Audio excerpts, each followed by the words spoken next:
Thanks very much, Chairman. I want to thank the Ceann Comhairle firstly for selecting this most important issue for debate this evening. Last Friday, I attended a briefing at the University Hospital Limerick. It was given by Professor Colette Cowan and Professor Paul Burke and their team there.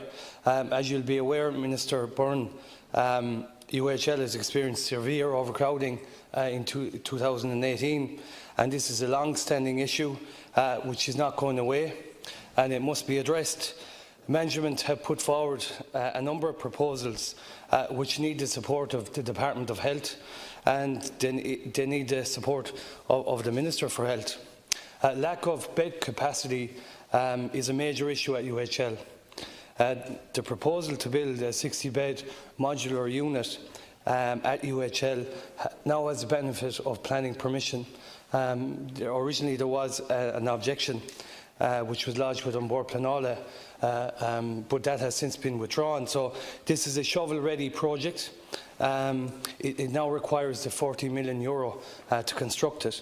And following discussions with Minister Harris, I'm very confident that this essential project will be conferred funding in the not-too-distant future. And I'd like to ask you, Minister Byrne, can you confirm this to be the case? Because once funding is confirmed and the green light is given for this project, management are very confident that the project can move forward and will be in place for winter 2019. In the more immediate term, it's important that the winter admissions plan being put forward by management in Limerick is responded to positively. This proposal includes bringing 10 additional beds into use, extension of the MAU to a 24/7 service, establishment of a 24/7 surgical admissions unit which would facilitate direct referrals to it. All these initiatives will reduce the overcrowding issues at the ED. I welcome the recent opening of a second ED surgical theatre at UHL on Sundays. This is an issue which I raised in this chamber a number of weeks ago. I've raised it repeatedly, so that's a welcome development. But management have also put forward the need to open up a second surgical theatre in the ED on Fridays, Saturdays, Sundays and Mondays. I support that particular proposal, and I'd ask you, Minister Byrne, to support it as well. Thanks, Deputy Timmy Dooley. Thanks very much. Minister, welcome to the House, and I, like Deputy Carey and other members of the Oireachtas, had an opportunity to, I suppose, meet at first hand senior management and staff at the hospital in Limerick in recent days. And whilst they're coping to the best of their ability, they are under enormous pressure. The new emergency department at the hospital, the Accident and Emergency Department, which was opened with much fanfare, has seen a very considerable increase in admissions in the past number of years. It has grown steadily since 2014. So notwithstanding the state-of-the-art facilities within the Accident and Emergency, unfortunately the bed capacity behind the Accident and Emergency is not adequate or appropriate to meet the growing demands and needs of the region. Part of the issue is demographics.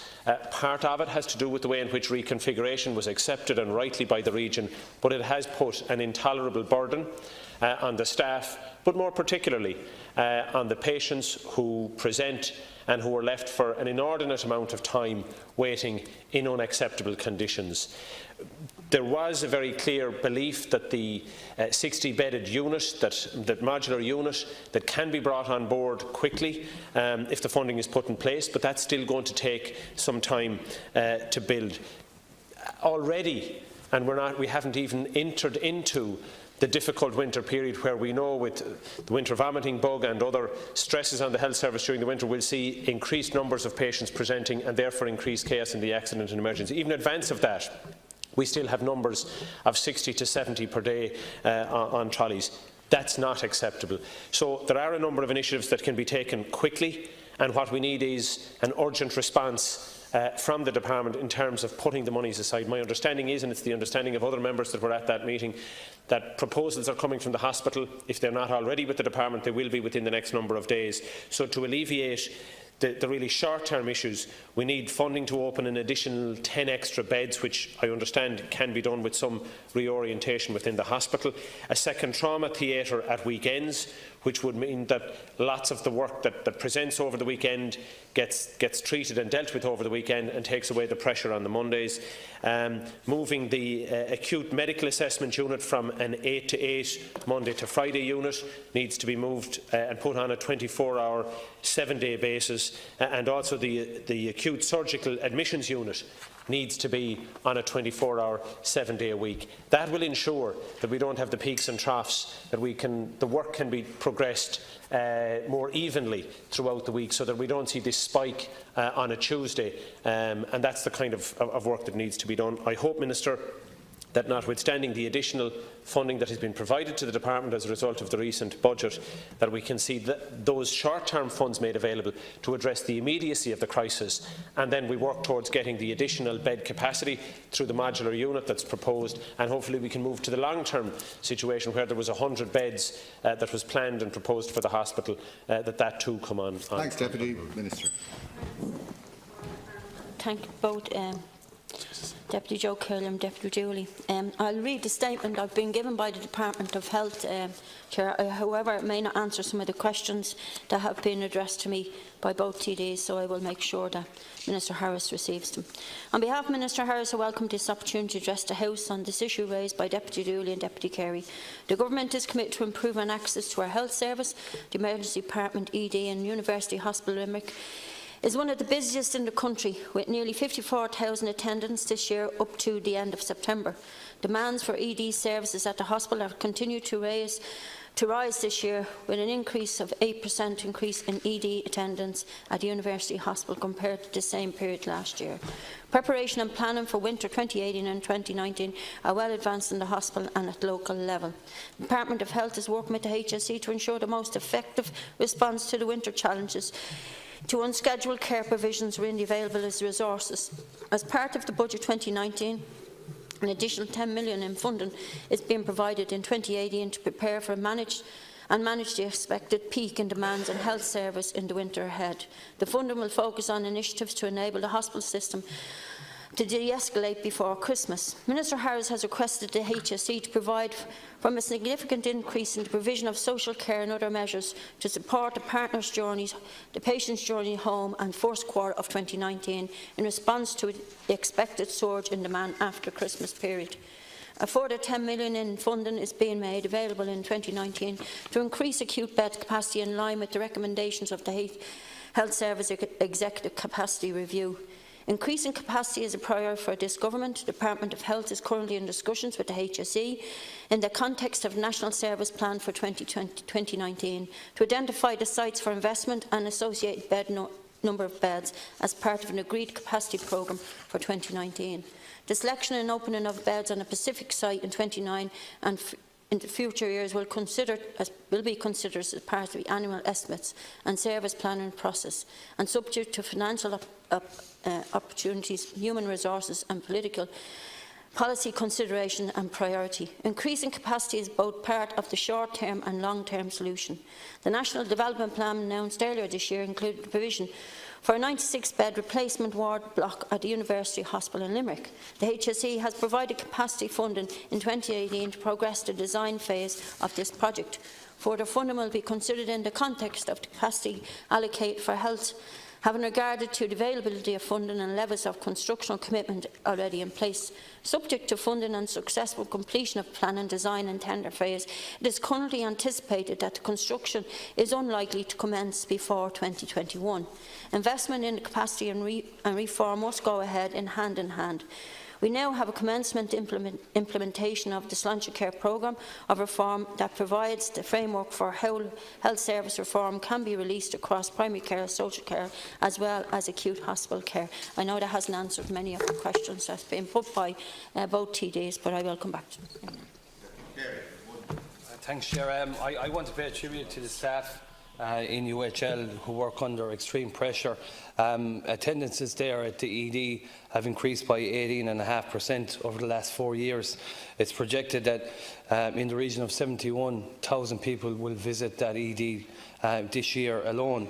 Minister, I'd like if you could convey this debate back to Minister Harris. It's important that he would confirm funding support for the 60-bed modular unit.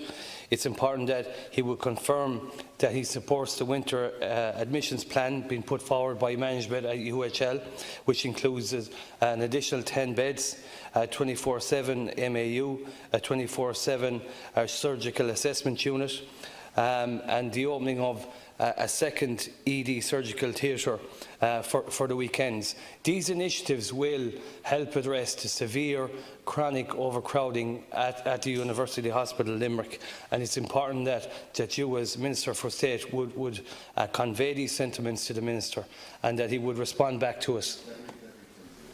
Yeah, thanks very much, Minister. I thank you for the response that the Minister has provided, but unfortunately it falls well short of what's required.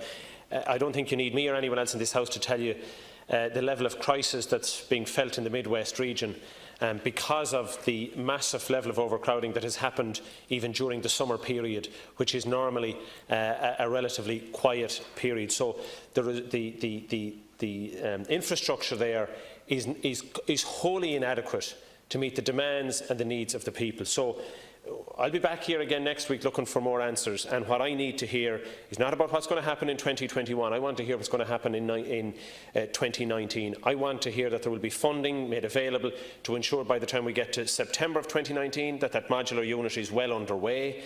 But prior to that, right from the beginning, we need the 10 extra beds, we need the second trauma theatre at weekends, we need the 24-hour acute medical assessment unit on a 24 basis, and we need the acute surgical admission unit on a 24/7 basis. Thanks, that won't solve the problem, but it will have a meaningful impact. It will allow the staff to give reasonable treatment to the people who present and give a general expectation from those patients that they'll be treated in a timely manner and with some level of dignity and respect. Thank you. And Chair, and to thank both the deputies again, and I see from both of them the frustration and the seriousness of what they've been speaking about. Unfortunately, and I'm not privy to some of the meetings that has been held previous to being asked to take this topical issue. However, as I've outlined, the preparation and planning for the winter 2018 and 19 are well in advance at hospitals at local level. The objective of this plan is to ensure a most effective response to the winter challenges to unscheduled care provision within available resources. However, it is acknowledged that the attendance at the A&E are growing year on year, and health service capacity review indicates that Ireland has among the highest acute bed occupancy rate in the developing world. That is why we must invest in more beds in 2019. Let me conclude by saying that we acknowledge that the challenges we face are significant. Of that there is no little doubt. However, it is my firm belief that all of us here want to find the right solutions for patient-centred, evidence-based results, focusing on sustainable solutions to challenges currently facing our health service. I can assure both deputies, in my capacity as Minister of State in the Department of Health, I will convey their frustration and their serious concerns to Minister Harris as soon as I speak to him. I hope to speak to him sometime this evening. Mr. State, thanks, and thanks to